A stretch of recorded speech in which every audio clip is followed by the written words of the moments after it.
This episode is brought to you by Progressive, a leader in boat insurance. Welcome aboard to Carefree Boating. Here, we don't worry about the what-ifs, because we explore with Progressive Boat Insurance for as little as $100 per year for a basic liability policy. Progressive also offers a variety of other coverages and can help you cover repair costs when you need it. And with discounts like multi-policy, safety courses, responsible driver, and more, your mind can really float free. Cruise on over to Progressive.com to get a quote today and see if you could save. Progressive Casualty Insurance Company and Affiliates. Rate and discounts not available in all states or situations. If you're a lineman in charge of keeping the lights on, Grainger understands that you go to great lengths and sometimes heights to ensure the power is always flowing, which is why you can count on Grainger for professional-grade products and next-day delivery, so you have everything you need to get the job done. Call 1-800-GRAINGER, click Grainger.com, or just stop by. Grainger, for the ones who get it done. The More Money Show with Steve Moore. Entertaining and informative on the Red Apple Podcast Network. Honored to be in front of this microphone with you to talk about how you can make more money and a little bit about politics, a little bit about what is going on with finance and other issues for the economy. So thank you. Tell your friends. Also, please be sure that you subscribe, which is free, to the More Money Hotline. That's an email that comes out 5 mornings a week, right to your doorstep, figuratively. And all you have to do is go to unleashprosperity.com, sign up for the, just hit hotline and sign up, and it's free. It costs you nothing, but I think you'll really enjoy it. I know many members of the Congress, many members of the Senate. We have many people across the country, politicians, governors, mayors, CEOs are reading it. So you should read it too if you want to be the smartest person in the room, which most of you already are because you're listening to the More Money Show. So I want to start with this. Speaking of being smart, this is the beginning of the school year. I always kind of hate when the summer ends, but we are coming to an end of the summer. And my stepson just left for college a few days ago for the first time. He just turned 18, and so he is a freshman. And it's always tough when they leave for college because sometimes they never come back. Sometimes they come back too often. But we are now looking at a new school year. And this is something I want to say at the outset.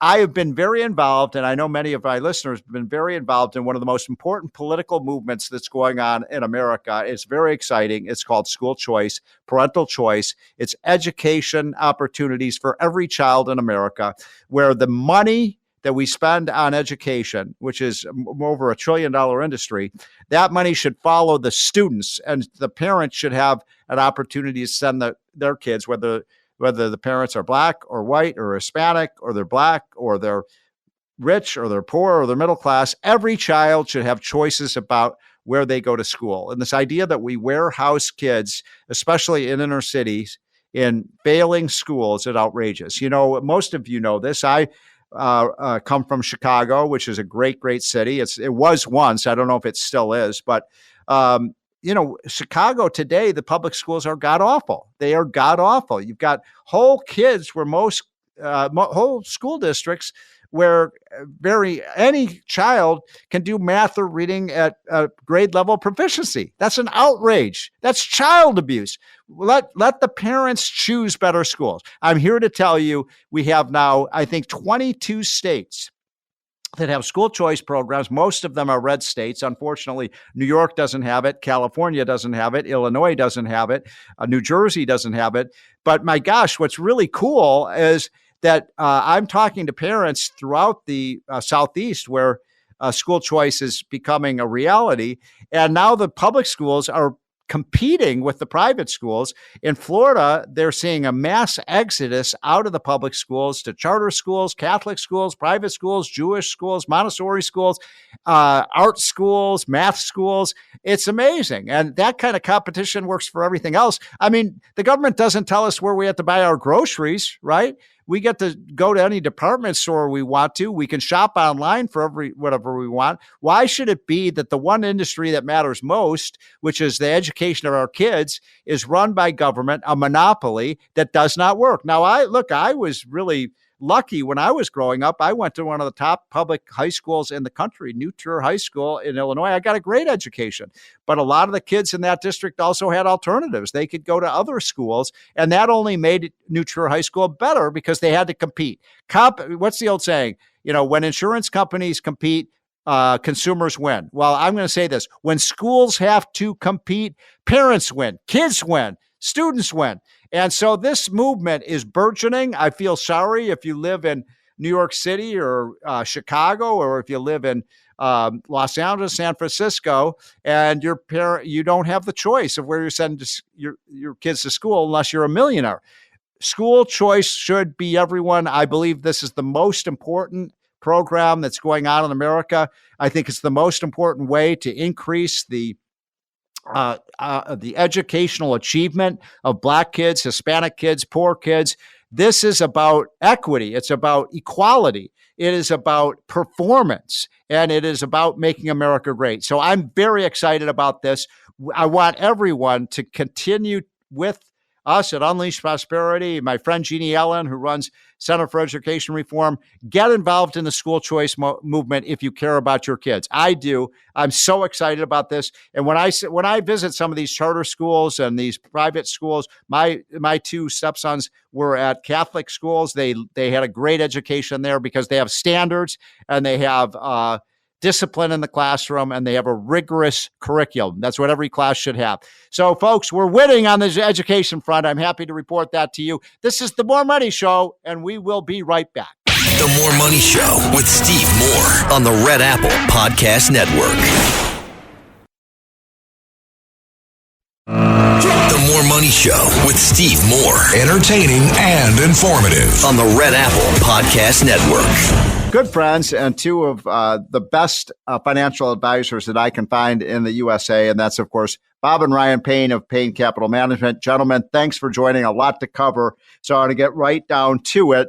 Bob, I will start with you. I'm confused a little bit about these inflation numbers, Bob. First, we get a good CPI rating, which was around 2%. And then we get these the producer price index number, which was way high.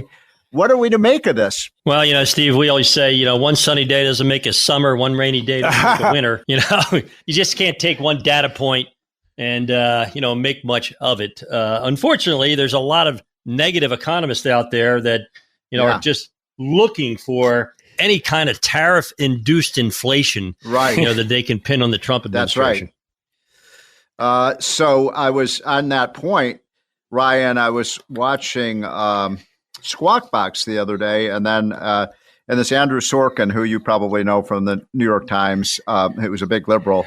He was just trashing the Trump economy, saying all these numbers are terrible and good news is bad news. And so if I didn't know anything about economics, my head would be spinning around.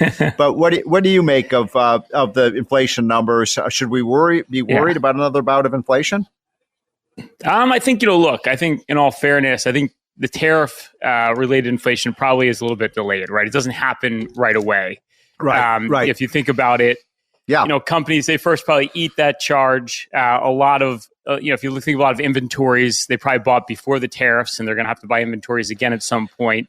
So I think those numbers will bleed into inflation. But I think, the problem here is you can't just use one metric to factor in what's happening with inflation because, one of the largest input factors for inflation is oil, and oil prices are down 15% this year, which is like a global tax cut, right? Companies benefit from that. The average consumer benefits from that. So if you look at it on a whole, and this is why that headline number came in less hot than expected, is because you have a lot of counterbalances out there that are disinflationary and no one's talking about it. I couldn't agree more. I think you're exactly right about that. And we got the tax cut. We've got the pro-American energy policy with the drill baby drill. And that's starting to bring down the price of oil. Absolutely. And then deregulation, Bob. Deregulation is a cost cutter for businesses.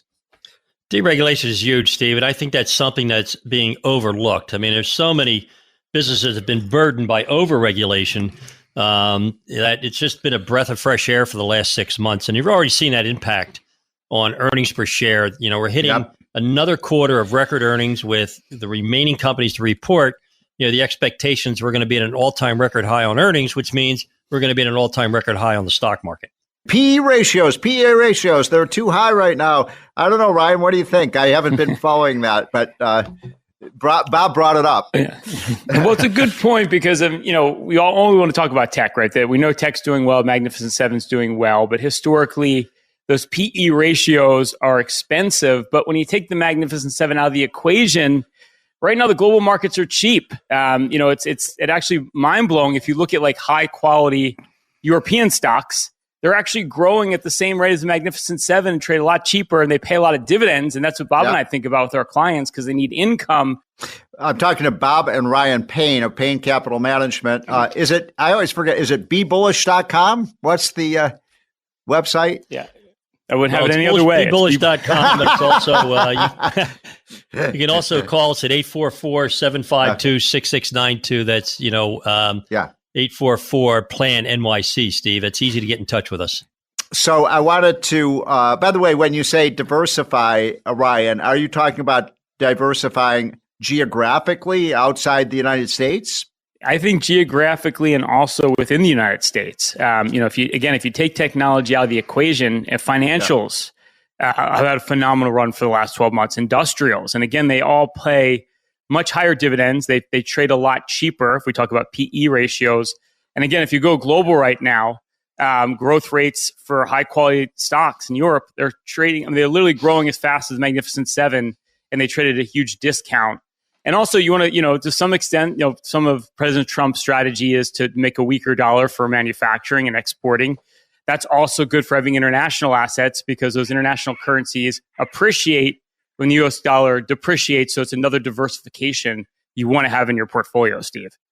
Yeah, but on the other hand, the declining dollar is also inflationary as well. So it's a double-edged sword, isn't it? That's a good point. But that's also why you want to have inflation hedges in your portfolio because you have to expect to some extent that could be one of the effects. My best friend in the world is Larry Kudlow, who talks about King Dollar. He loves the strong dollar, but I think we certainly want it stable. And so that brings me to my next and most important question for Bob and Ryan Payne are both with us today. The Fed is meeting. When is that? In the middle of September? When is their meeting? I think it's late September, Steve, and I think that the odds on right now from all the futures traders is that there's almost a 90% chance that they're going to cut interest rates, at this next meeting.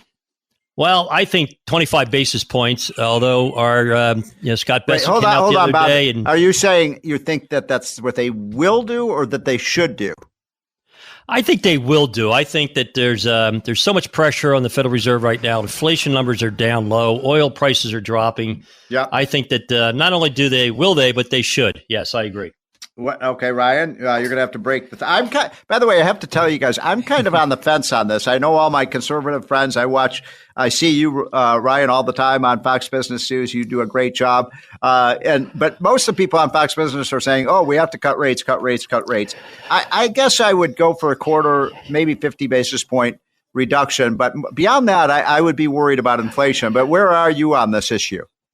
Yeah, I agree. I think be careful what you wish for, right? Because we saw this in September. Yeah, no one likes to talk about this, but when Jerome Powell did cut rates last year, which was politicized, we all know that, long-term rates actually went up because one risk here is you could overheat the economy, right? Lowering interest rates makes borrowing cheaper. It gets a lot of money off the sidelines, and I do think that's a real risk. And I think that if Jerome Powell caves to the Fed here, that could actually end up being inflationary. So I think you have a great point there, and I think most economists are not talking about that. So are you guys betting on a quarter point or 50?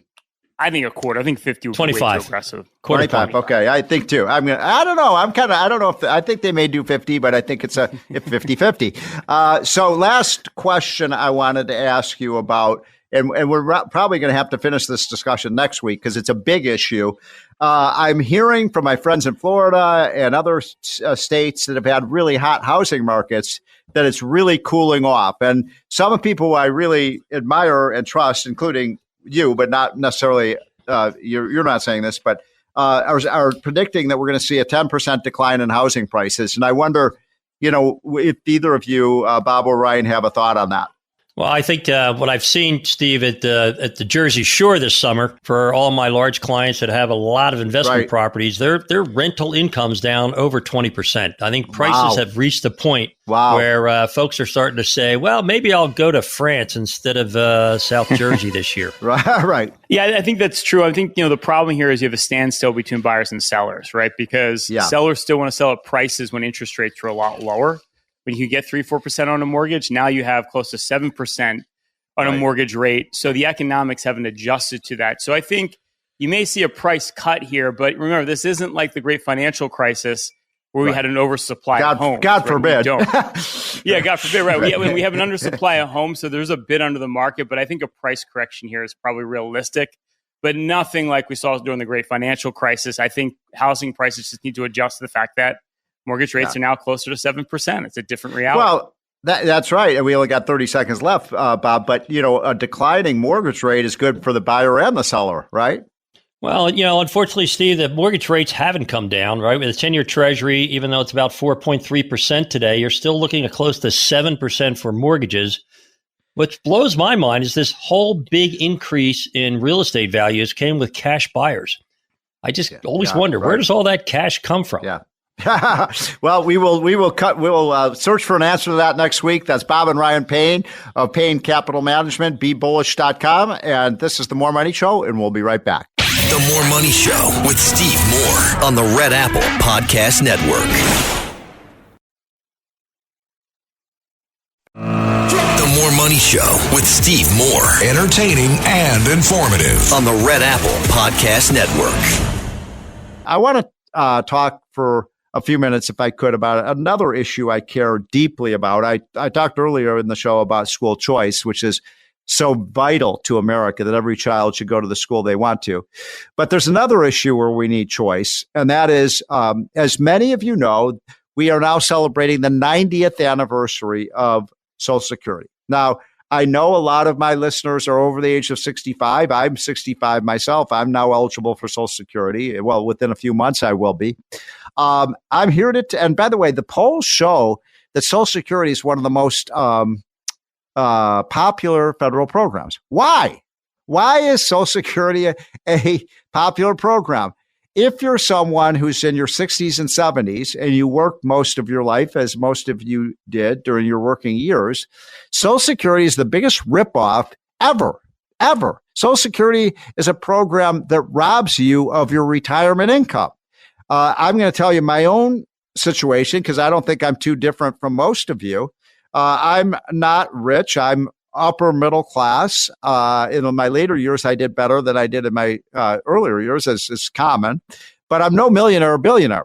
But I looked at these numbers and I found, and I've been advocating to allow young people when they're in their 20s and 30s and even up to the age of 40 to be able to take 12% of their paycheck and put it into a 401k plan that is invested in the marketplace and that they own themselves. In other words, the government doesn't own it. You own it. It's your money. It's a forced savings plan. And you can't decide how the money is going to be invested. It has to be invested in an index fund of all the stocks in the S&P 500. If I had done this when I started working back in 1979, and I had accumulated the compound interest of all those earnings, instead of getting $3,000 a month from Social Security, which is what I'm eligible for, I'd be getting $12,000 a month. $12,000 a month. In other words, Social Security is only going to pay me 1/4 of what I should be getting. I would also be able to leave in an inheritance over $1 million to my kids, just from the money that I would have from the money I put into this private account. Now, people say, oh, well, that's good for, upper income people, but not for lower income people. Wrong. Even a minimum wage worker, if they started working, let's say in around 1980, and even if they earned the minimum wage their whole life, which is almost no one, only, minimum wage just the starting salary. But this is the worst possible case scenario for personal accounts. You're taking someone who only made the minimum wage their whole working life. They would still get a benefit from the private account that would be 50% higher than they get from Social Security. So Social Security is a ripoff. It is not a good program. It's a terrible program.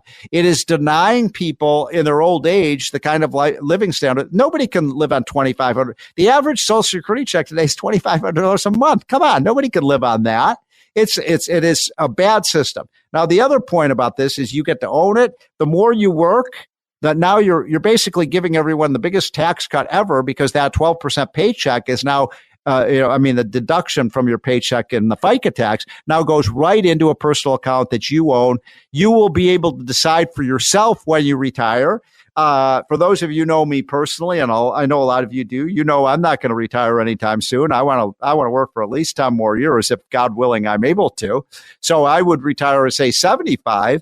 Well, I don't want the Social Security now. By the way, you have to take Social Security. That's the most ridiculous thing. You have to take the payment. No, I want that money to continue to accumulate. I want to leave some of that money to my kids and my grandkids.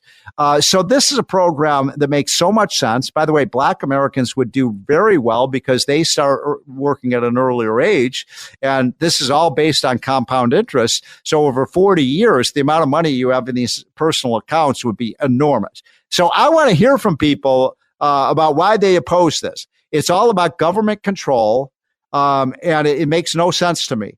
And men would benefit, women would benefit, minorities would benefit, even minimum wage workers would benefit. So tell me, why is Social Security a popular program? It rips you off. It is a ripoff, folks. I know some of you are grimacing when I say that, but it is not a good program. The Democrats want to raise the tax on our young people, which is ridiculous. They already pay way too much into the system. Some of them want to raise the cap, which would be outrageous, because you would be raising everyone's marginal tax rate over $100,000 by another 12%. When you raise marginal tax rates, you do great damage to the economy.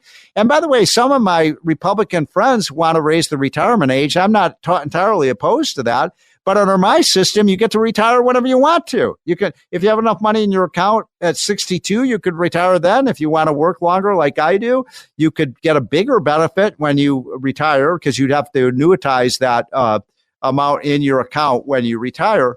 What's wrong with this? Why shouldn't we do it? And by the way, one last thing on this, you can tell I feel very passionately about this. How about this? I would make it optional, by the way. If young workers don't want to have a personal account, if they want Social Security, I would let them put the money in the Social Security account. If you're, genetically a socialist and you want, by the way, we should call this Socialist Security, not Social Security, because it's a socialist program. Then people will be able to get the promised benefit. But if they want the private account and get a lot more money, they can do that too. So that's the Steve Moore solution. This is something we've been talking about for 40 years. The left always, oh, no, it's too risky. It's too risky to have people. No, it's not. The stock market is risky in the short term, over 1 year or 2 years or 3 years or 4 years. It is not risky in the long run. Over the long run, the real rate of return on stocks is about 7 to 8%. That's been the rate of return since the New York Stock Exchange opened its doors, 150 years ago. The stock market is only risky in the short term. And the real scandal is the government has taken your money that you should have invested. And guess what they've done with that money, folks?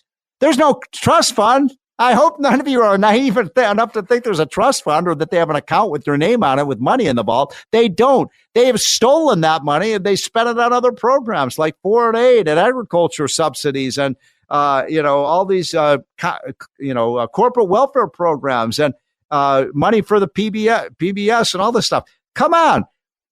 Under this system, it's in a safe, it's in an account, you own it. Who could be against that? And by the way, I'm not going to take callers this week, but next week I will.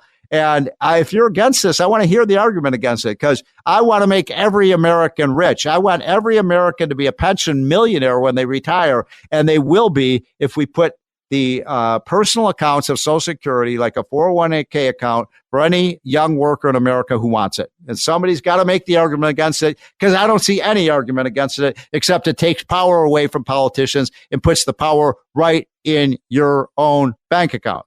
This is the More Money Show, folks. I hope you agree with me on this. And if you don't, I want to hear from you in weeks to come. And we will be right back. The More Money Show with Steve Moore on the Red Apple Podcast Network.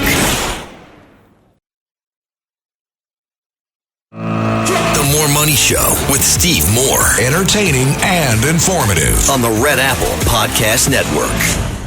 You all know John Fund from Fox News. You know him from National Review. You know him for his many, many years at the Wall Street Journal editorial board.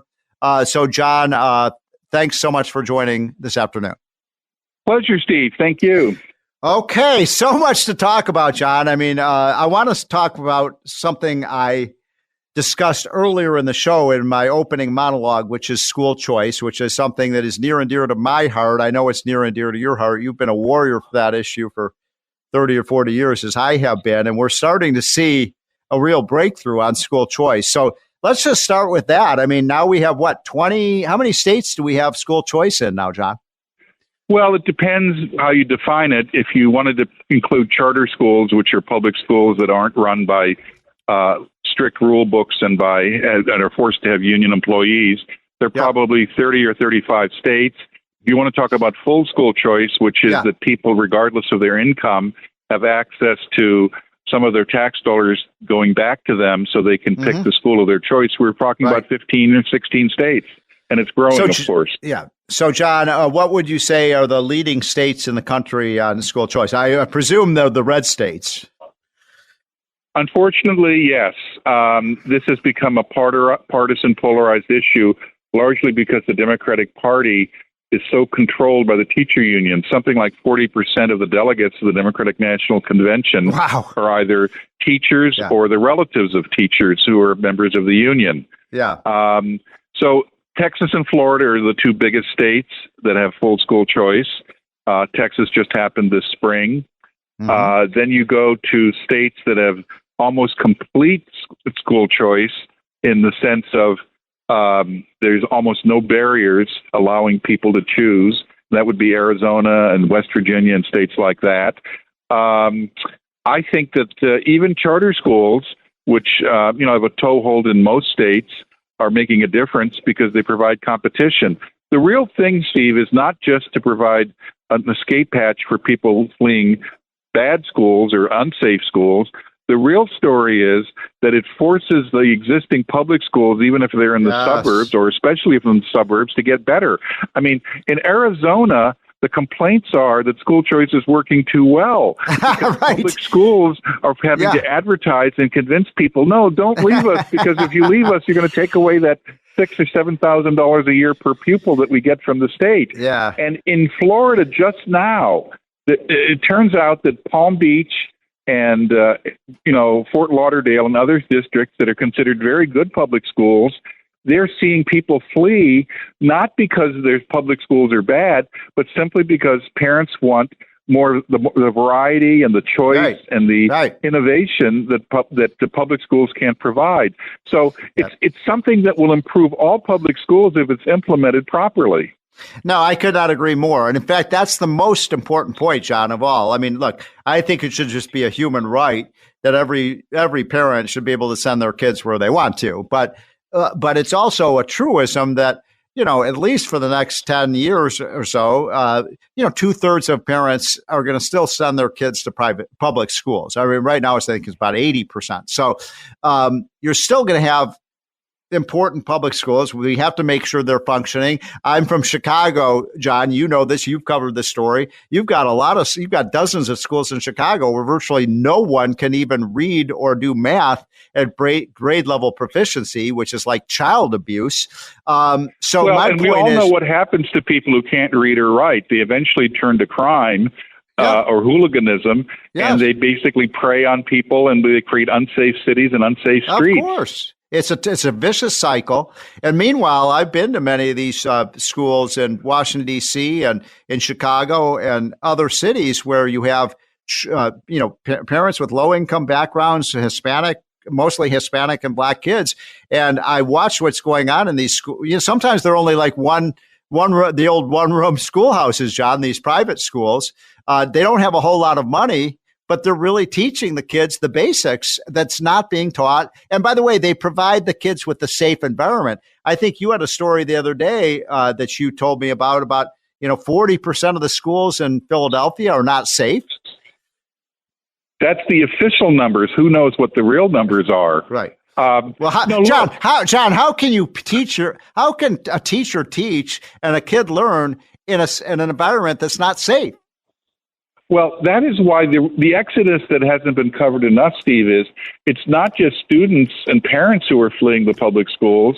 Many of the teachers are, because they can't. Right. They don't want to operate under these environments. Right.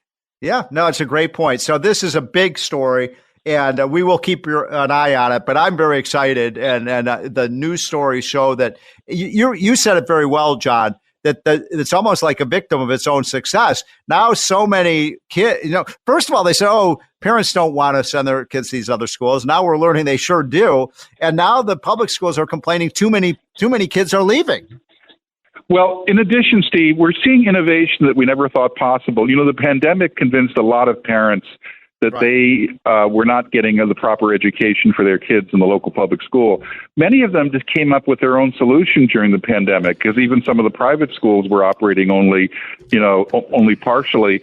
And they came up with these learning pods where 6 to 12 parents would get together and they'd hire a homeschool instructor who would help the kids through all their lessons, and they would contract with local public schools for things like band practice or debate or sports access to sports facilities. So they had the best of both worlds. They had the socialization that you want kids to have through a school where they know people of their own age, but they also have learning that the parents can have control over and confidence in, that they're learning the basics that you mentioned.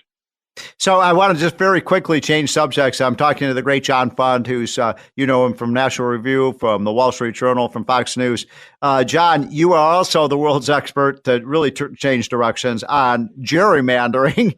And in other words, covering gerrymandering. I don't like gerrymandering, but give our listeners, if you would, an update on what's going on in Texas and California. Well, the most important thing that people need to know about gerrymandering is that both parties practice it. That's right. This is an equal opportunity sin. Yes. So the thing is, for a variety of reasons, both parties have reached rough parity in how many seats they gerrymander from the other. In other words, the reason why the House of Representatives is so close is neither party has an advantage nationwide. So there's some states that are egregious, but overall, it's basically in balance. Now, what happened in Texas is Texas has an unusual situation because two things happened.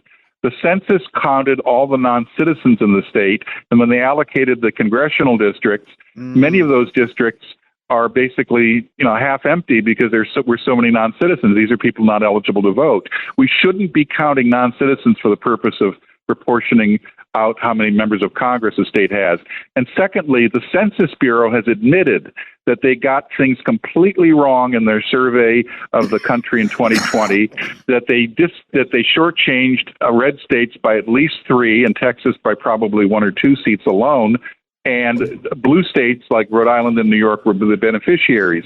So Texas has seen enormous population growth, and they decided they're going to redistrict in the middle of the decade. Now, I'm sure a lot of that is for political reasons, and I'm not justifying that. But that's what Texas has the right to do. California... So, hold on. Before you get into California, I just want to clarify for my listeners, because some people don't follow this as closely as I do. So a new census cannot change the allocation of seats between states, right? But it could change, the districts. In other words, how does this work? If you count non-citizens, what you're doing is you're giving some states more seats than they should have, and shortchanging other states.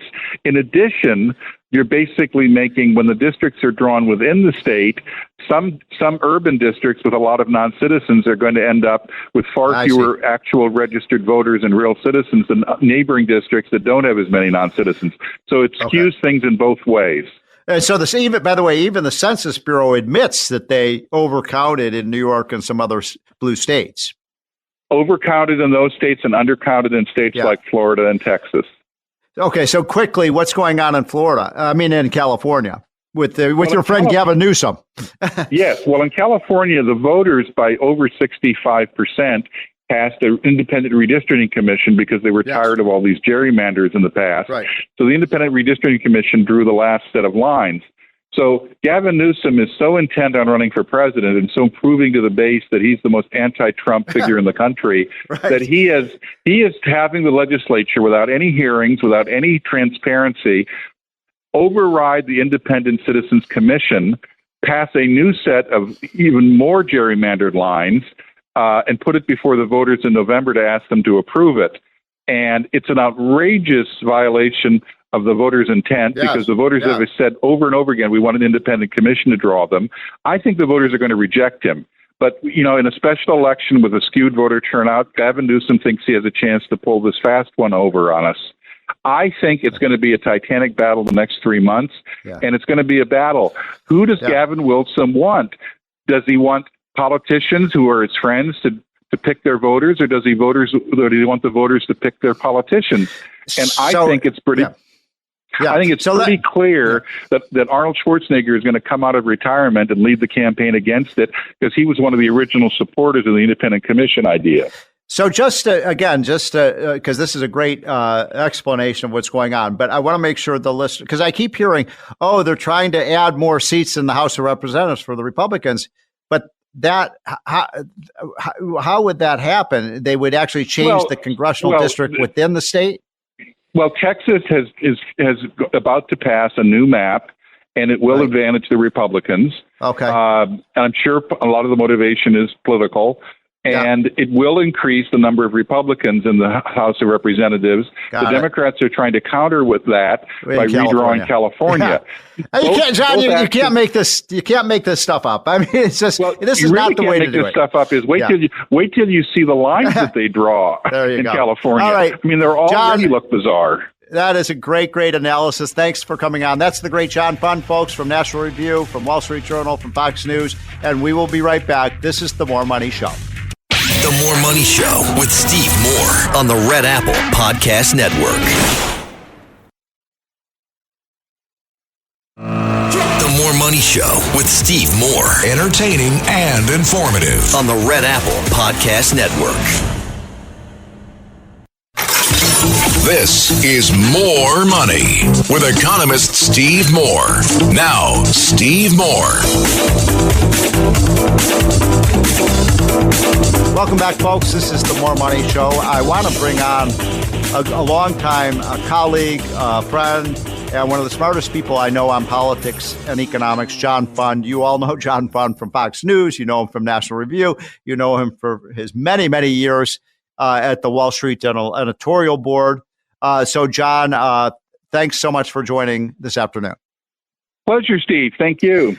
Okay, so much to talk about, John. I mean, I want to talk about something I discussed earlier in the show in my opening monologue, which is school choice, which is something that is near and dear to my heart. I know it's near and dear to your heart. You've been a warrior for that issue for 30 or 40 years, as I have been, and we're starting to see a real breakthrough on school choice. So let's just start with that. I mean, now we have, 20? How many states do we have school choice in now, John?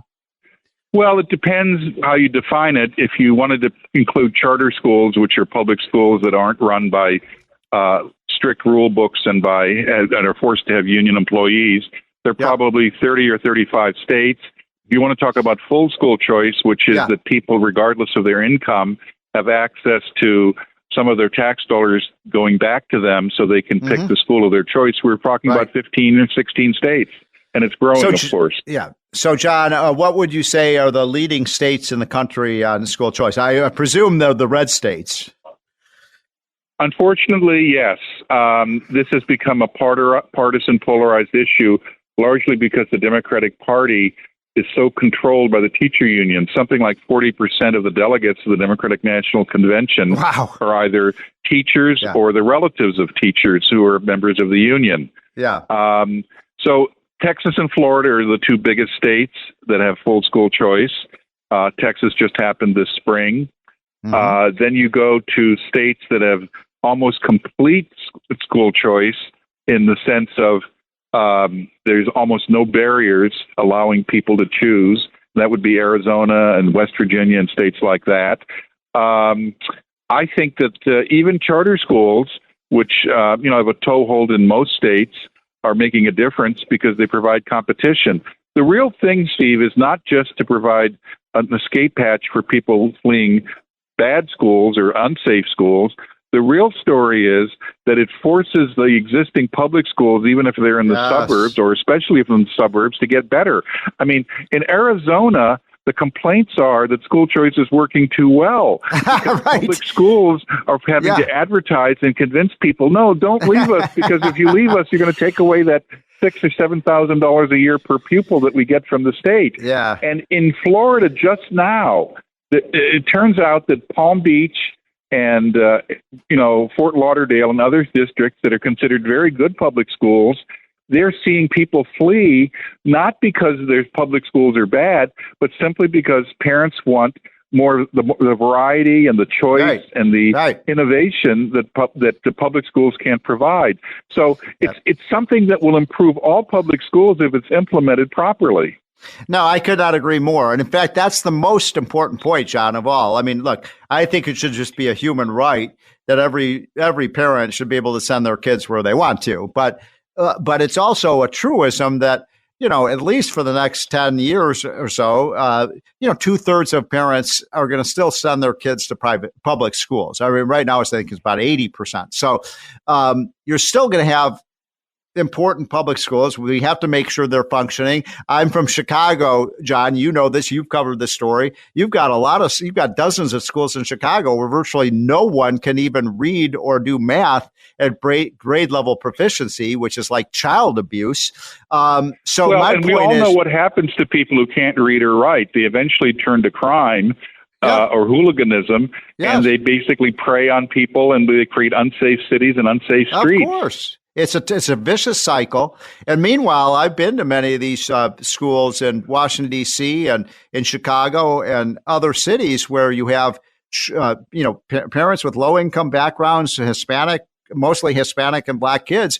And I watch what's going on in these schools. Sometimes they're only like the old one-room schoolhouses, John, these private schools. They don't have a whole lot of money, but they're really teaching the kids the basics that's not being taught. And by the way, they provide the kids with a safe environment. I think you had a story the other day that you told me about 40% of the schools in Philadelphia are not safe. That's the official numbers. Who knows what the real numbers are? Right. John, how can a teacher teach and a kid learn in an environment that's not safe? Well, that is why the exodus that hasn't been covered enough, Steve, is it's not just students and parents who are fleeing the public schools. Many of the teachers are, because they can't. They don't want to operate under these environments. Right. Yeah, no, it's a great point. So this is a big story, and we will keep an eye on it. But I'm very excited, and the news stories show that you said it very well, John. That it's almost like a victim of its own success. Now, so many kids, first of all, they say, parents don't want to send their kids to these other schools. Now we're learning they sure do. And now the public schools are complaining too many kids are leaving. Well, in addition, Steve, we're seeing innovation that we never thought possible. The pandemic convinced a lot of parents that they were not getting the proper education for their kids in the local public school. Many of them just came up with their own solution during the pandemic, because even some of the private schools were operating only partially. And they came up with these learning pods where 6 to 12 parents would get together and they'd hire a homeschool instructor who would help the kids through all their lessons, and they would contract with local public schools for things like band practice or debate or sports access to sports facilities. So they had the best of both worlds. They had the socialization that you want kids to have through a school where they know people of their own age, but they also have learning that the parents can have control over and confidence in, that they're learning the basics that you mentioned. So I want to just very quickly change subjects. I'm talking to the great John Fund, who's, him from National Review, from the Wall Street Journal, from Fox News. John, you are also the world's expert to really change directions on gerrymandering. And in other words, covering gerrymandering. I don't like gerrymandering, but give our listeners, if you would, an update on what's going on in Texas and California. Well, the most important thing that people need to know about gerrymandering is that both parties practice it. That's right. This is an equal opportunity sin. Yes. So the thing is, for a variety of reasons, both parties have reached rough parity in how many seats they gerrymander from the other. In other words, the reason why the House of Representatives is so close is neither party has an advantage nationwide. So there's some states that are egregious, but overall, it's basically in balance. Now, what happened in Texas is Texas has an unusual situation because two things happened. The census counted all the non-citizens in the state, and when they allocated the congressional districts, many of those districts are basically, half empty because we're so many non-citizens. These are people not eligible to vote. We shouldn't be counting non-citizens for the purpose of proportioning out how many members of Congress a state has. And secondly, the Census Bureau has admitted that they got things completely wrong in their survey of the country in 2020, that they shortchanged red states by at least 3 and Texas by probably 1 or 2 seats alone. And blue states like Rhode Island and New York were the beneficiaries. So Texas has seen enormous population growth, and they decided they're going to redistrict in the middle of the decade. Now, I'm sure a lot of that is for political reasons, and I'm not justifying that. But that's what Texas has the right to do. California... So, hold on. Before you get into California, I just want to clarify for my listeners, because some people don't follow this as closely as I do. So a new census cannot change the allocation of seats between states, right? But it could change, the districts. In other words, how does this work? If you count non-citizens, what you're doing is you're giving some states more seats than they should have, and shortchanging other states. In addition, you're basically making, when the districts are drawn within the state, some urban districts with a lot of non-citizens are going to end up with far fewer actual registered voters and real citizens than neighboring districts that don't have as many non-citizens. So it skews things in both ways. And so by the way, even the Census Bureau admits that they overcounted in New York and some other blue states. Overcounted in those states and undercounted in states like Florida and Texas. Okay, so quickly, what's going on in in California with your friend Gavin Newsom? Yes, well, in California, the voters by over 65% passed an independent redistricting commission because they were tired of all these gerrymanders in the past. Right. So the independent redistricting commission drew the last set of lines. So Gavin Newsom is so intent on running for president and so proving to the base that he's the most anti-Trump figure in the country that he is having the legislature, without any hearings, without any transparency, override the Independent Citizens Commission, pass a new set of even more gerrymandered lines, and put it before the voters in November to ask them to approve it. And it's an outrageous violation of the voters' intent because the voters have said over and over again, we want an independent commission to draw them. I think the voters are going to reject him. But, in a special election with a skewed voter turnout, Gavin Newsom thinks he has a chance to pull this fast one over on us. I think it's going to be a titanic battle the next 3 months, and it's going to be a battle. Who does Gavin Newsom want? Does he want politicians who are his friends to pick their voters, or does he want the voters to pick their politicians? And I think it's pretty... I think it's pretty clear that Arnold Schwarzenegger is going to come out of retirement and lead the campaign against it because he was one of the original supporters of the independent commission idea. So because this is a great explanation of what's going on, but I want to make sure the listener, because I keep hearing, they're trying to add more seats in the House of Representatives for the Republicans, but how would that happen? They would actually change the congressional district within the state? Well, Texas is about to pass a new map, and it will advantage the Republicans. Okay. And I'm sure a lot of the motivation is political, and it will increase the number of Republicans in the House of Representatives. The Democrats are trying to counter with that by redrawing California. You can't make this. You can't make this stuff up. I mean, it's just this is not the way to do it. This stuff up is wait till you see the lines that they draw in California. All right. I mean, they're already look bizarre. That is a great analysis. Thanks for coming on. That's the great John Fund, folks, from National Review, from Wall Street Journal, from Fox News, and we will be right back. This is the More Money Show. The More Money Show with Steve Moore. Entertaining and informative on the Red Apple Podcast Network. It's great to be with you. This is our second hour of the More Money Show. Hope you're having a wonderful weekend. It's hot out there. I don't know where you are, but in D.C., where I live, boy, it's a hot summer day, but good day for the pool, good day to go with the sprinkler or something and stay warm. I mean, as cool as you can. These are the dog days of summer, and so it's a little kind of a lazy, crazy day, but actually a lot going on, and we're going to have a fun discussion in the second hour. Thanks again for joining, folks. Our ratings continue to go up. I was just in the WABC office earlier this week, and we're going over the numbers, and so appreciate you all, especially the loyal listeners. But if you're a new listener, we talk about economics, we talk about finance, we talk about politics, and we try to make it fun. We try to make economics understandable and fun. And speaking of fun, I really want to recommend to people that you go to think about attending, contributing to the WABC Gala, which you just heard on the news, is September 5th in New York City, in Manhattan. I will be there, as well as most of the hosts of WABC shows. We'll have John Catsimatidis, of course, the owner of this great. You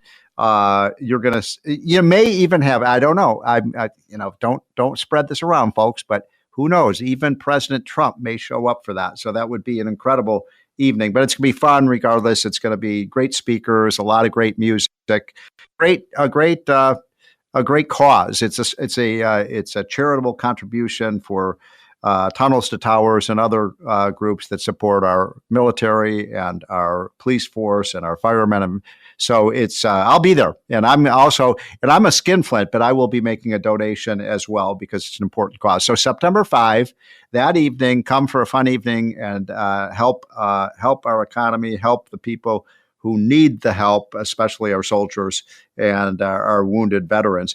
So that's going to be a fun thing. I thought it was interesting in the news cap we just heard, they were talking about using the Metro for the U.S. Open. By the way, I will be going to the U.S. Open. I will be there next weekend, next Sunday and Monday for the opening of the U.S. Open. And I just find it ironic because they think they're going to be, tens and tens of thousands of people who will use the Metro to attend that great tournament over 2 weeks. And I was thinking Mamdani wants to give everybody a free ride. Where's the money going to come from? The Metro is already losing money, and now it's going to be free. Where is the money going to come from? Sometimes these guys are a little cuckoo for Cocoa Puffs, that they think that somehow that is going to solve New York's problem. Okay, you get to use the Metro for free, and you're going to get free food, and you're going to get free this, and everything's going to be free. It's going to be wonderful. New York is going to be everything you need. You need a place to stay, it's going to be free. You need food, it's free to stay. You need transportation, it's going to be free. It's going to be a socialist paradise, folks. That worked out so well in Moscow, didn't it? And so many other places. If you want to go to Caracas, Venezuela, you can see that kind of free stuff in action, where they are eating the animals in the zoo because they don't have enough food. But that's the liberal playbook, folks. And I just pray that people take a good hard look at what Mamdani is talking about, because it will be very, very bad. It'll be very painful for one of the greatest cities in the world. I don't want to see it happen. By the way, Cuomo, people say, well, they should invite Cuomo. Cuomo is the one who basically shut down the entire New York economy. He's the one who killed people with his crazy policy of letting contaminated people infected people into the nursing homes, which killed hundreds and hundreds of our senior citizens. I'd have a hard time if I had to choose between those two. That's why, it's interesting. New York City is a mess. New York State is a mess, especially their finances. And so what we're being told is you have, three choices. You've got Mamdani, who's a avowed socialist who wants to give everything away for free and soak the rich, and there won't be any rich left to soak if he gets elected. And then you have a failed mayor in Eric Adams, and he's the second choice. He's been a failure as mayor. And then the third choice is Cuomo, and he's a failed governor. Gee, what a great set of choices you have. Terrible choices. So I would go for the Republican in this case. I don't know. It's a long shot, but Rudy Giuliani really did turn around this city when he took charge. Leadership matters, folks. So if you're a New York citizen, a citizen of New York City, and you're a voter there, to take a hard look. Mandavi's, I watch these interviews. He's very charismatic, very charming guy. He seems very likable guy, but every single idea he has is crazy, is nuts. So it will do real damage to the city, and people suffer. And you just look at Detroit. Look what happened to Detroit, where the city died. We don't want to see that happen to New York. Okay. We will be taking your calls this hour. We are one of the few stations and few shows this time of day or throughout the day of Saturday that has live programming. We are live, folks. We are in color, and we will take your calls because I love to hear from you. 1-800-848-9222 is the More Money hotline. That's 1-800-848-9222. And I want to talk to you folks about Social Security. This is the 90th anniversary of Social Security. Franklin Delano Roosevelt signed into law the Social Security Administration back in August of 1935, I believe. I think my number is right. August 1935, which would have been 90 years ago. And I was looking at these polls, and they show, it's one of the most popular programs. It's been such a success. And thank God it saved seniors from going into poverty, et cetera, et cetera. That is BS. That is BS, folks. Social Security is one of the most mismanaged and poorly organized system you could ever come up with. It is ripping off people who should be getting much, much higher returns on what they get for the taxes they've paid. Now, I am 65 years old. I'm 65. I just, for those of you regular listeners, I talk about this a lot. In a few months, I'll be eligible for Social Security, and I will get a measly $3,000 a month payment from Social Security for the rest of my life. $3,000 a month. If I had put that money into a 401k account, which I've been advocating for this for 40 years, let young people put the money instead of into the black hole of Social Security. There's no trust and there's no fund, right? I hope you all know that. There's no trust fund with Social Security. They've spent the money on everything else but Social Security. So there's no money there. It's an empty vault. And if I had put my money into just a 401k account where I wasn't picking stocks, I just had an index of, let's say, 60% stocks and 40% bonds, and let it grow. Remember, it was Albert Einstein who said that the most powerful force in the universe is compound interest. Over the 45 years or so that I've been working, the compounding effect of that would be I would have several $1 million in this account by now. And by the way, I'm not a rich guy. I mean, I'm doing well now, but when I was, younger, I was, eating cereal and waffles for dinner and didn't get to go out a lot because I was really living paycheck to paycheck. So I know what that's like. But even then, I would have right now, if I could have annuitized whatever I made, and you get an annuity payment until you die, I would be getting not $3,000 a month, but are you ready for this? $12,000 a month, 4 times more. And I'd be able to take some of that money in that annuity and leave it to my kids of over $1 million. $1 million for my kids. You don't get to leave anything for Social Security to your kids. If you die, let's say when you're 68 years old and you paid in your whole life, you're just out of luck. Sorry. Thank you. Thank you for paying in. You got, a measly amount of benefit, and they give you a small burial, a burial fee, and that's it. So what I'm here to say is this is the way to go. And it's too late for me. I'm 65. And a lot of our listeners, I know a lot of you are in your 60s, 70s. Sometimes we have listeners in their 80s. And we don't have that many young people listening, but we do have some. But my point is, for me, it's too late. They've already stolen my money, and I'm going to get a crappy return. It's the worst investment any of you have ever made is Social Security. Now, I know some of you don't like to hear this.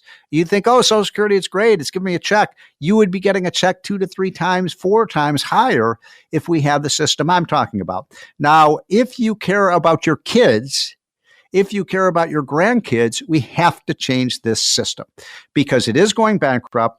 And, I have 5 sons, 3 sons and 2 stepsons. They're 32, 31, 24, 18, and 17 years old. They're going to get screwed. They're going to get screwed by Social Security. They're going to get a tiny, tiny return on the money they pay in. If you care about your kids and grandkids, we have to fix this system. And starting tomorrow, every young person should be able to put 10% of their paycheck into an account that they own. By the way, that would mean it would be like a 10% pay raise for every American. You'd have much higher labor force participation if people knew that the money that they're earning and that extra money for the retirement fund is actually going to accumulate over time. So that is my proposal. And by the way, later in the show, I'm going to give you the numbers. Some of you may not believe these numbers, so I'm going to give you the exact amount. We've done an actuarial study showing that virtually for everyone is ripped off. Everyone gets a bad deal out of it because it's just a stupid program. There's a better way to do this to make sure that our seniors don't go into poverty, that they live a better retirement life, that they can buy things that they want. After all, you've worked 45 years, you deserve it. That's my proposal. Now, 1-800-848-9222, 1-800-848-9222 is the More hotline number. I want to hear from you.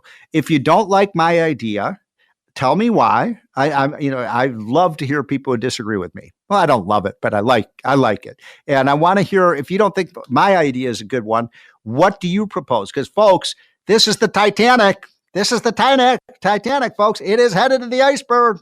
And we're not slowing down. And the system is going to go bankrupt by the government's own estimates. Social Security runs out of money in 2034. Then how are we going to pay my benefits if it runs out of money in 2034?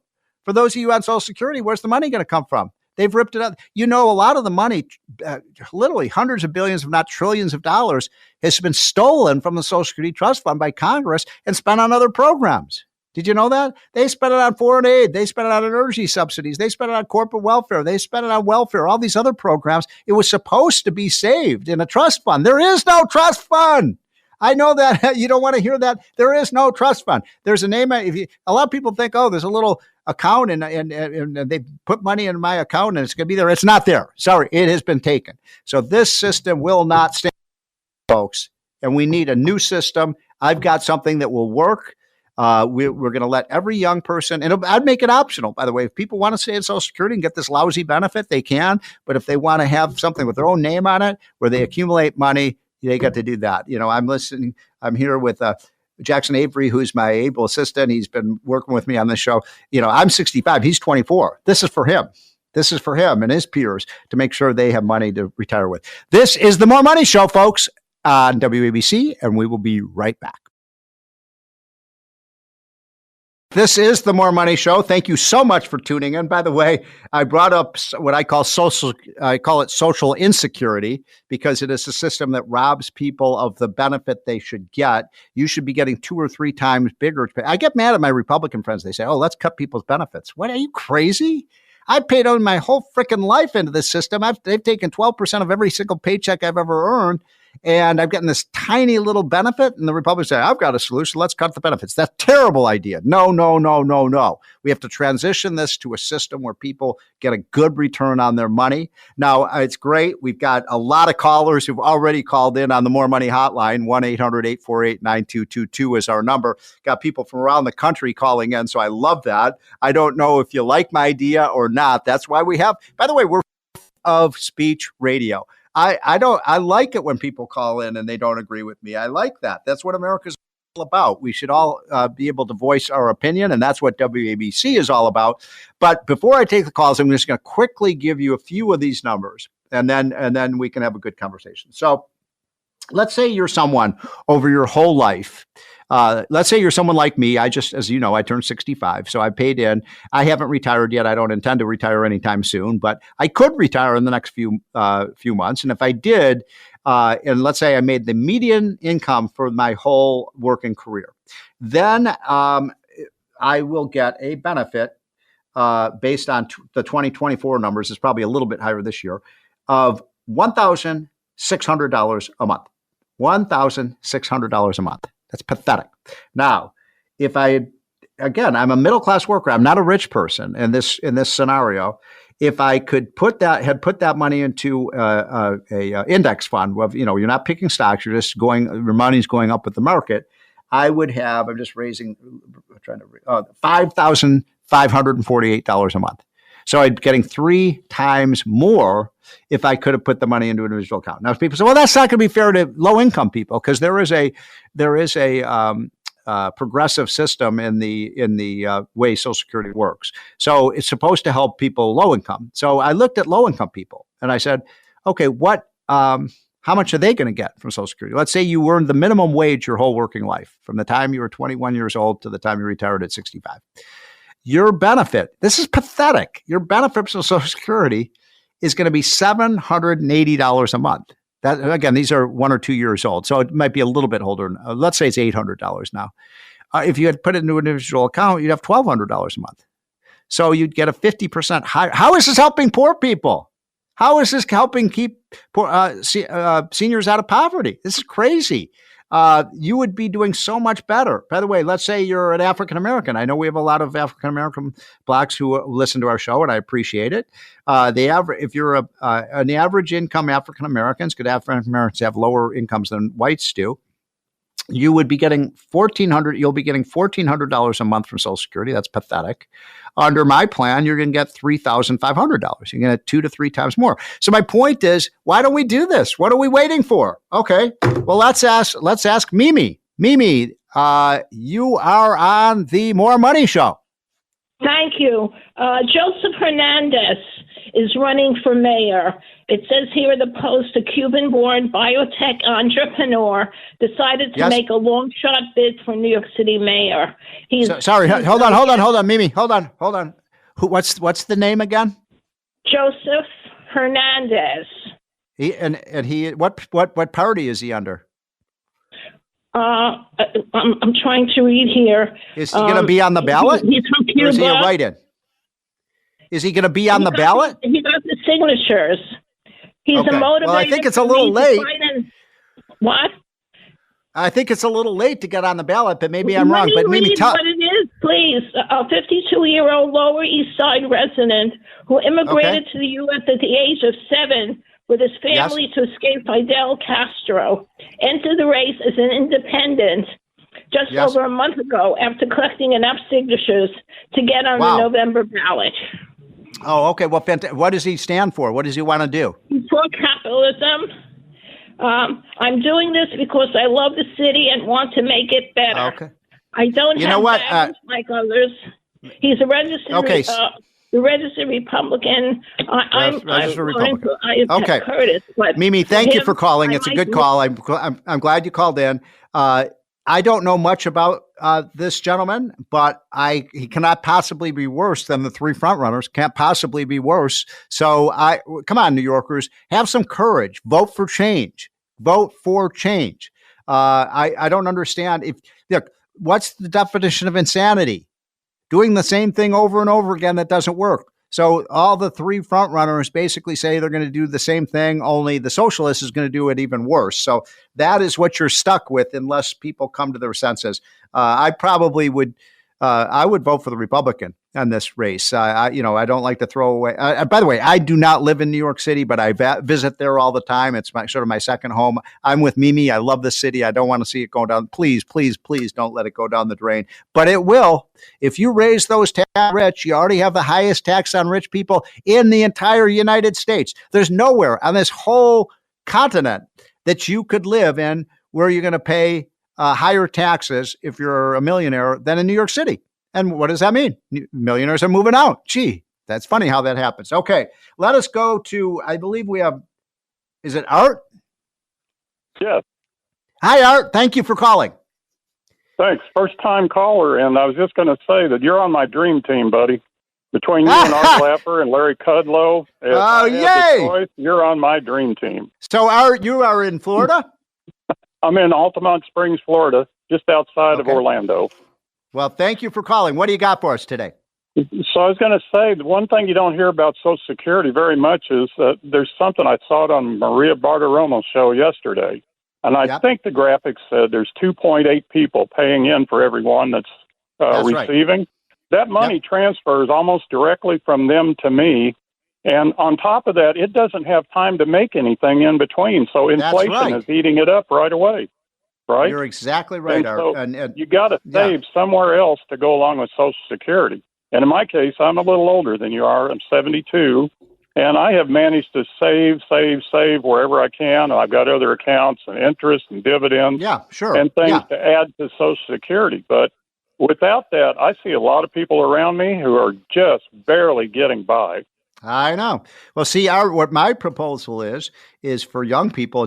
You're too old and I'm too old to benefit from this, but let people take 12% of their paycheck and put it into a forced savings account, a real Social Security system where they own the money and it's theirs, and the government can't steal it away, and the politicians can't take away your benefits, and you're going to get 2 or 3 times more money. Why not do that? Sure, and even if you can't do that, take your after-tax money as much as you can. Some people will say 10%, save 10. Yep. I think that's not enough. I think you need to save a third if you can, but as close as you can get to that, save it somewhere else so that you don't have to be backed up by Social Security. And I'm already preparing for the 25% cut that they say we may get. Oh, I know. Someday. I know. Our great call. Thank you so much for calling in today, all the way from Florida. It shows. I've told you, folks, we have callers calling in all the way from south to Florida and all the way north up to Maine and all the way west, sometimes to California, but certainly Chicago, Kansas City. So I love that when people call in from all over the country. Okay, let's see. Who's next on the list, Mr. Producer? Walker from Paramus. Walter, thank you for calling in. Steve, good afternoon. Are you there, Walter? Hey, I'm here. Hi. Can you hear me? Yes. Yes, we do. Okay. Besides the government, you're calling Social Security the thieves, they take your money, but it's like security. It is security. It's a safety net. But the mutual fund industry, the annuities, those are the biggest thieves. They're crooks.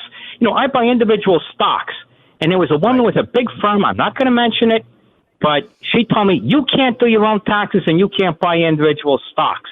Well, I'm 68. I buy stocks left and right. Yeah.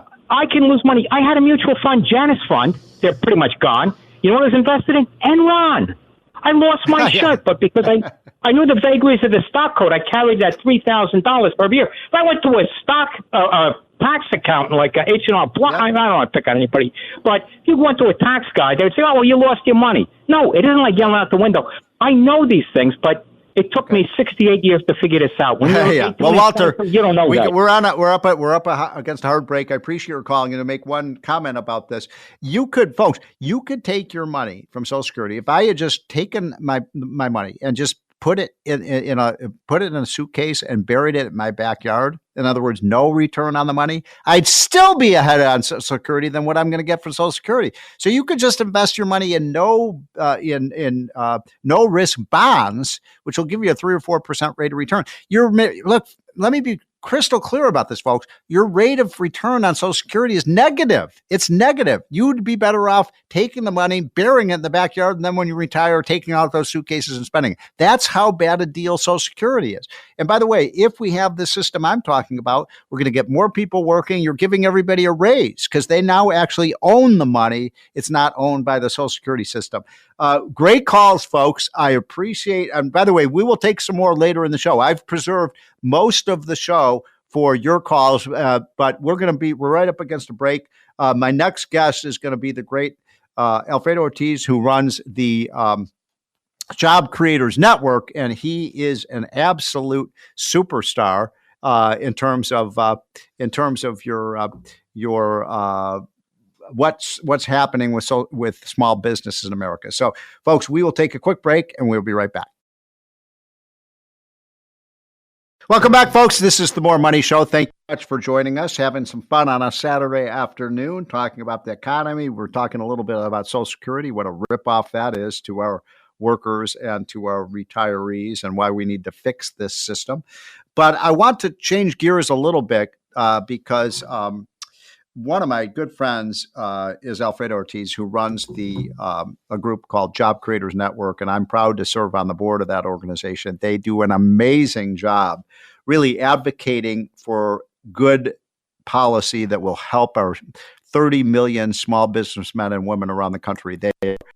It's more than just saying. It is absolutely true that these men and women are the people who are the backbone of our economy. They're the employers in our They're the ones who take the risk. They're the heroes. And speaking of heroes, Alfredo, thanks so much for joining. Always a pleasure. Thank you. So I've got a lot I want to talk to you about, Alfredo. I appreciate you taking some time on a Saturday afternoon. We are live, by the way, folks, and we will be taking more of your calls later in the hour. But Alfredo, assess for me, if you would, how you think the Trump policies that have been put in place, and I know you played a big role in helping the big, beautiful bill get passed, and so appreciate your efforts on that. How is this impacting our small businesses? I'll tell you, the Trump administration is such a breath of fresh air versus the disaster that we had in the Biden administration. I mean, to this date, Steve, I still can't tell you what the name of the small business administrator was under the Biden administration. I mean, that's how bad right. it was. I mean, I don't think I don't know who it was. Saw her. I mean, it's really pathetic, right? But no, it's great. And look, what Donald Trump has laid out, I mean, I can't imagine that he's done so much in 6 months, but it's just really amazing. But in particular on business in general and small business in particular, right? This three-legged stool strategy of his where he's tackled trade through tariffs, overall, what he's doing with all the tariffs, and that's all resolving itself, and it's great. And, which is incredible. The second part of that, three-legged stool really is deregulation. I mean, everybody has to remember that, regulation is a tax, and under the Biden administration, our businesses had about $2 trillion of taxes that they were burdened with, and especially our small businesses. And then on the third, what was the number? What was that number? $2 trillion. That's trillion T. Yes. Oh my God. I mean, it's crazy, right? And so, look, Donald Trump understands that really kills business. And then third was really under the one big beautiful bill, the one big part of it is the tax cuts, right? First of all, extending the great work that you and I had done on the tax, during the Tax Cuts and Jobs Act on the first one, which is the 20% deduction, making that permanent, but almost more importantly, making this one permanent as well, is the 100% immediate expensing for investments. That is a game changer. So this three-legged stool strategy is so powerful for our economy. And look, at the end of the day, it all translates into one word, which is jobs. It's American jobs for American workers, and that's what Donald Trump is about. And in our small businesses, we are excited. They are excited to invest back into their businesses. But I will tell you, Steve, they're not as excited about one thing, high interest rates.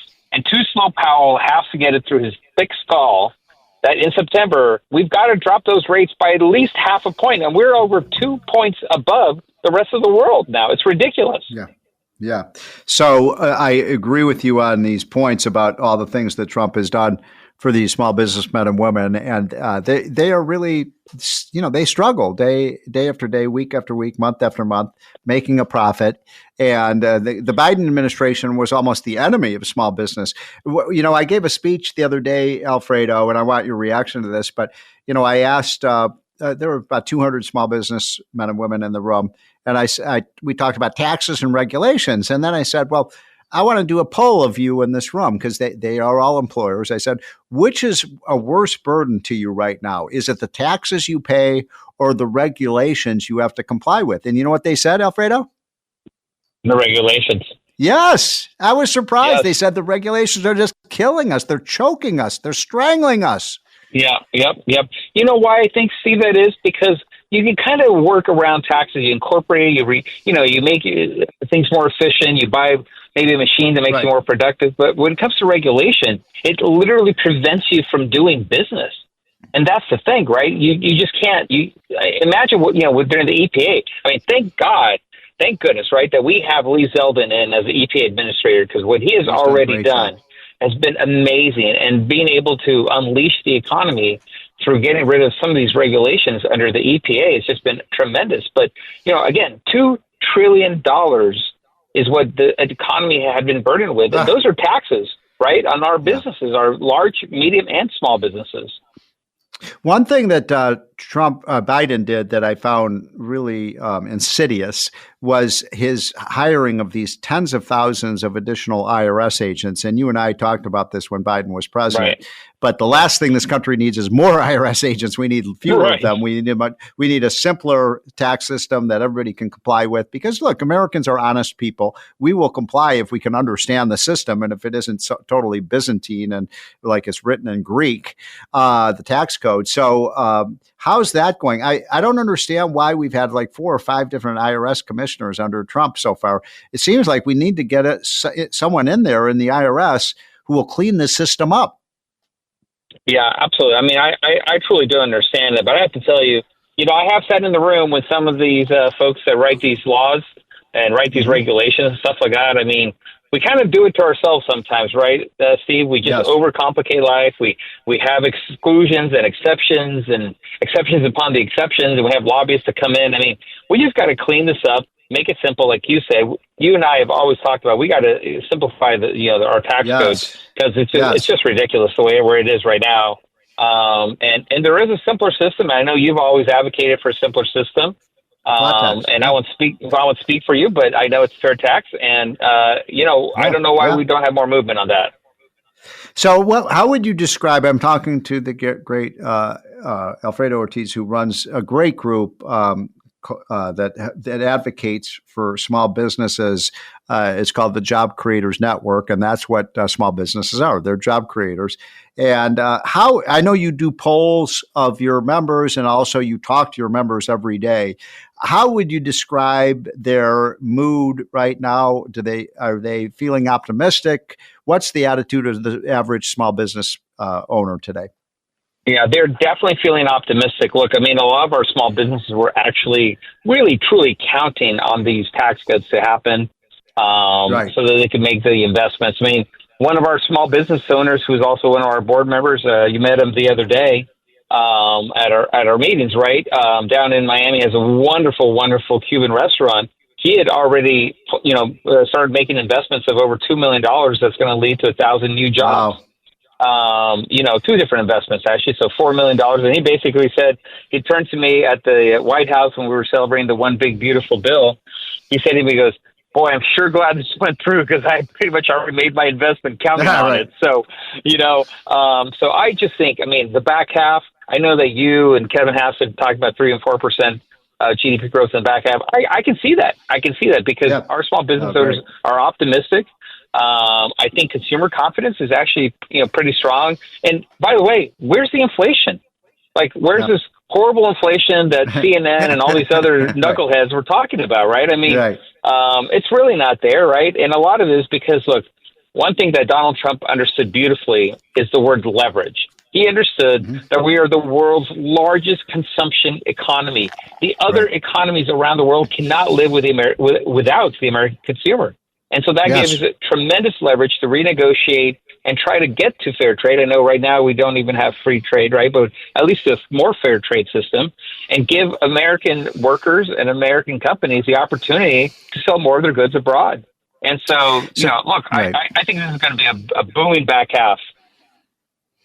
So, Alfredo, just a couple minutes left. First of all, how do people find out more about Job Creators Network? Well, it's really easy, jobcreatorsnetwork.com. And if they already like what they hear already, go to joinjcn.com. That's joinjcn.com. We are looking for small business owners to be what we call our small business advocates. We really provide the platform and the megaphone for them to tell their stories. And you know why it's so important, Steve, for folks to do this? Our small business owners to tell their great stories because they're the most trusted institution in this country, even more so than the military, right? They're the most trusted institution. That's amazing. And so we need some freedom fighters. We need some brave small businesses to be our small business advocates and to speak on on behalf of this great economy that Trump is laying out for us. Last question for you, Alfredo. Let's say you were going to go meet with the president next week, and I know you have a lot of interaction with the folks at the White House. And if you could tell the president one thing about what he needs to do to help small businesses right now, what would you tell him? Well, right now, we really need to get those rates down. So I know he has been trying with Powell, and, I don't know what to do there to get Powell to understand. But we need those rates down because, first of all, like I said, if you can get credit, right, because access to credit right now for small business owners is still tough. It hasn't gotten better since COVID. It has not. But then they're also paying high rates, right? So they want to make those investments that they can from the one big beautiful bill, but to get the loan is really tough. And then when they get it, they're paying high interest rates, right? So we really have to get that. That is really holding the economy back. And I just don't know, honestly, Steve, what more can we do to shake Powell and make him understand, get that through his thick skull, that we got to get these rates down? Well, you know what we can do? We can get rid of him. The sooner the better. We got to put you in. We got to put you in. You go. Right. Well, that's Alfredo Ortiz. He's the wonderful CEO of Job Creators Network. Folks, when we get back, we will take more of your calls. It looks like the lines are really lit up, and I'm so happy. We're having a fun discussion about how do we fix Social Security. I want to have that money put into personal accounts owned by every single American. Take it away from the politicians, take it away from the government. But I want to hear your solutions because the Titanic is headed to the iceberg, folks. I guarantee you that. And we better do something. When we get back, we'll take your calls. It's 1-800-848-9222. How do we fix a system that is ripping off Americans, that is giving them a lousy return on their money, especially for young people? And I'll tell you, folks, I'm afraid that my kids will get nothing. I think that the thing may just go belly up and they're going to pay in all this money to the system and they'll have nothing. And that's not what we want to do. We as Americans always build for the future. And Social Security is not doing that. It is not doing that. It's ripping off our future. We've got to intervene. I've got the solution.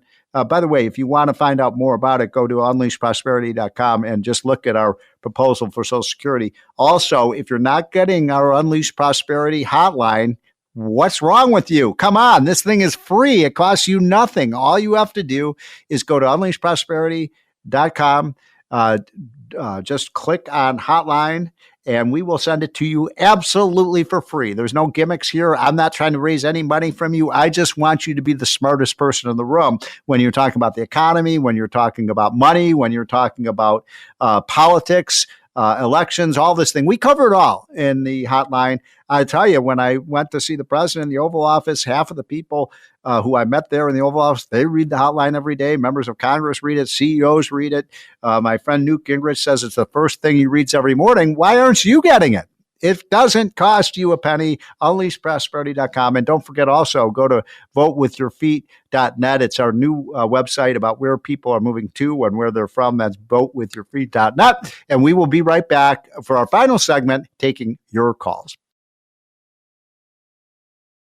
Welcome back, folks. This is The More Money. This is our final segment of the afternoon. We're, by the way, on every Saturday afternoon from 1 to 3 p.m. Almost all weekends, we are live. We are live right now. We are in color. And most of the programs on all the other stations, you're going to listen to canned commercials. They're boring.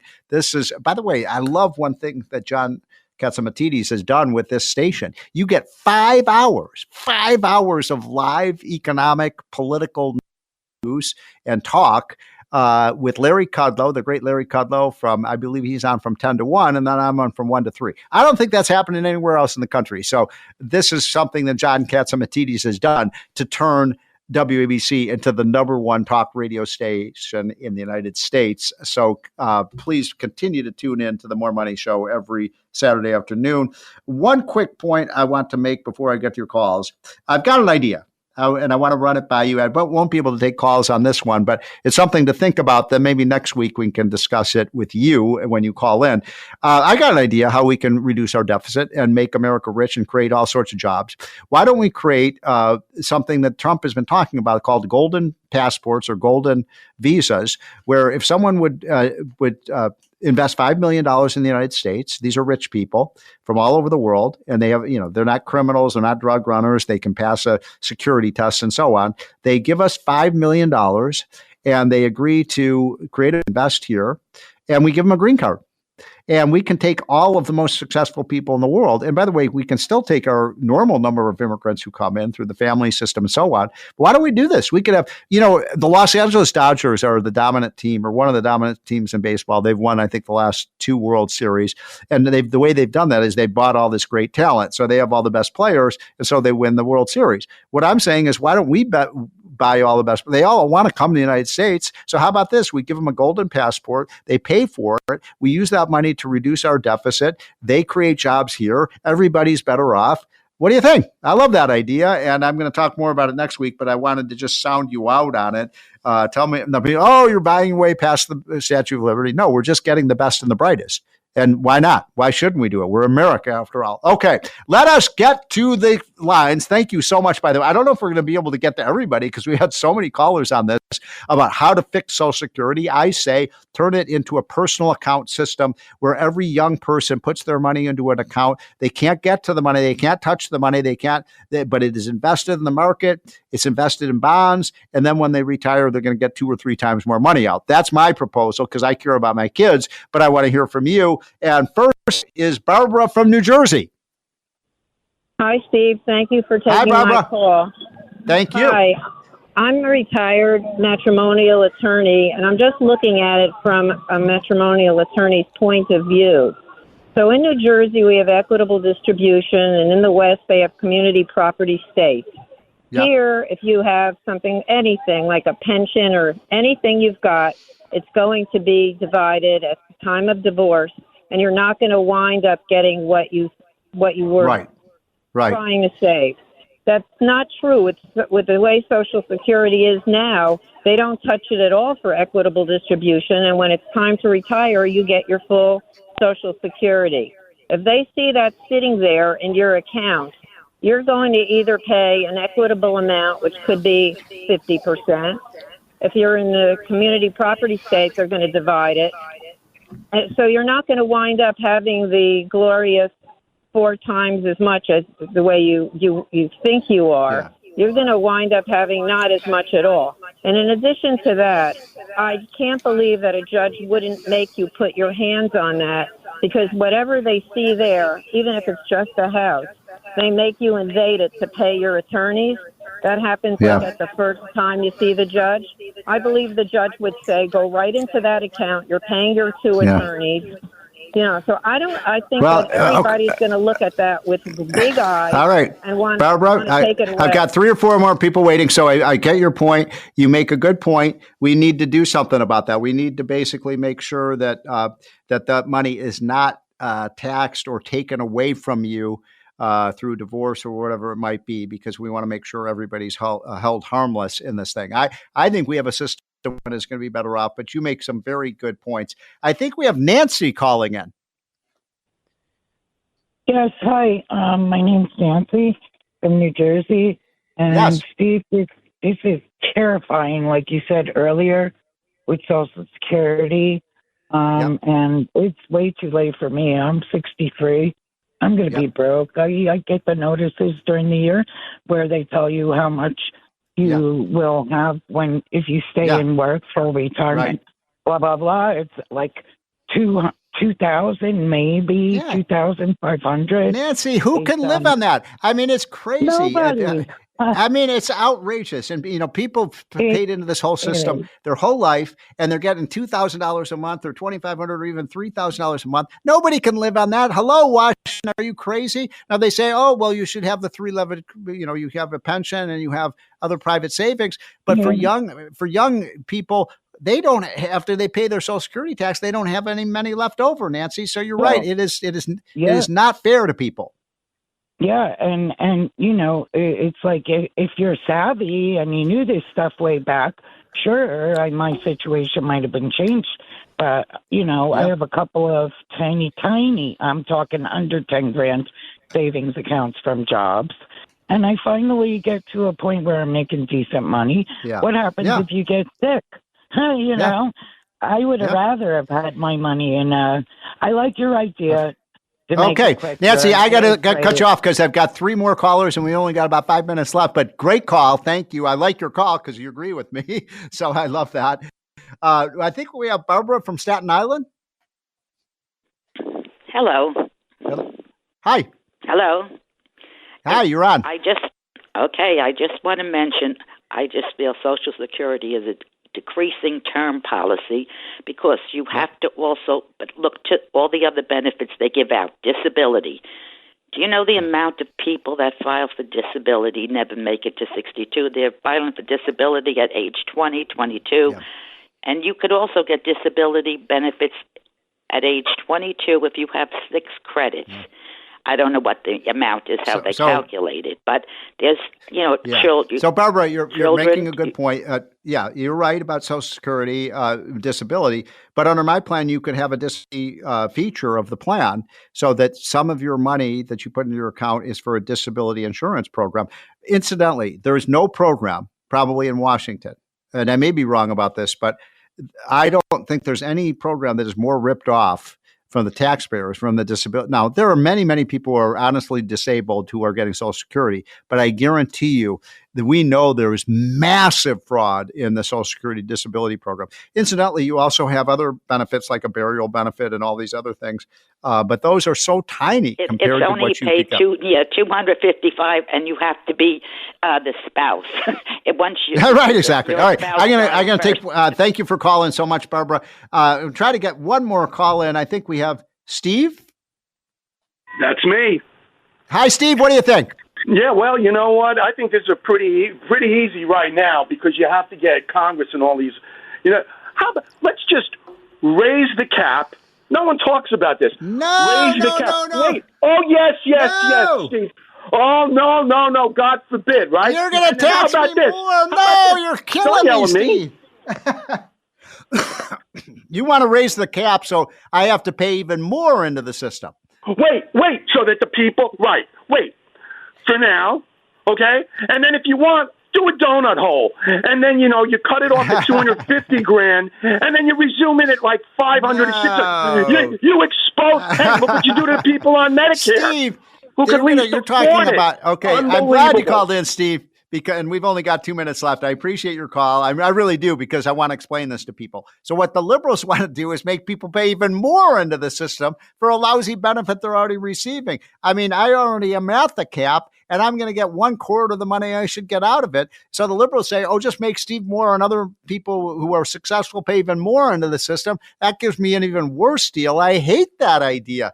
This would be the biggest marginal tax rate increase in history. Now, I already pay, by the way, I'm pretty well this year because, my ties with Trump and so on. So I'm having a pretty good year. I pay half of my income, but I'm not a multimillionaire. I guarantee you, we're going to do well, but I'm not a millionaire, but I'm paying 50% of my income in taxes. This is America. I don't want to pay half of my income in taxes. That's crazy. And under your plan, Steve, I'd pay 60% of the top 1% of Americans already pay a vast majority of the taxes. The idea that we're just going to solve this problem by raising the taxes on the rich, that's what New York tried to do, and that's why everybody's leaving. So I don't like that idea at all, Steve. And I know a lot of people in the media talk about it. And by the way, I really do appreciate your call. I'm glad you brought this up because I know that's one of the leading proposals, but it's a really bad idea. Rich already pay a 40% income tax. Then they'd have to pay a 15% payroll tax. You're talking about 55%. Then they have to pay all these other taxes. You're talking 60, 70%. Come on, this is America.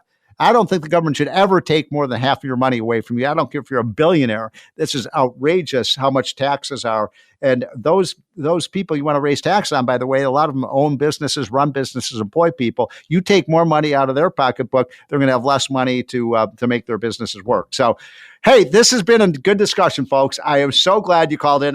We have 6 other people on the line, and I'm so sorry we're not able to get to your calls today. We will be back next week. I'm so appreciative of the great audience we have. I've always said I'm not the smartest radio talk show host, but we have the smartest listeners, and you proved it again today. Have a great weekend, folks, and we'll be back same bat time, same bat channel, 1 p.m. next Saturday. Have a great weekend. Thanks for listening to More Money with Steve Moore. You can hear More Money with Steve Moore Saturday afternoons at 1. If you like the podcast, share it with your friends and listen anytime at WABCRadio.com and download the WABC Radio app. Hit that subscribe button on all major podcast platforms. Plus, follow WABC on social on Instagram, TikTok, Facebook, and X. See you next time for a new episode so you never have to wonder. What the heck is going on here?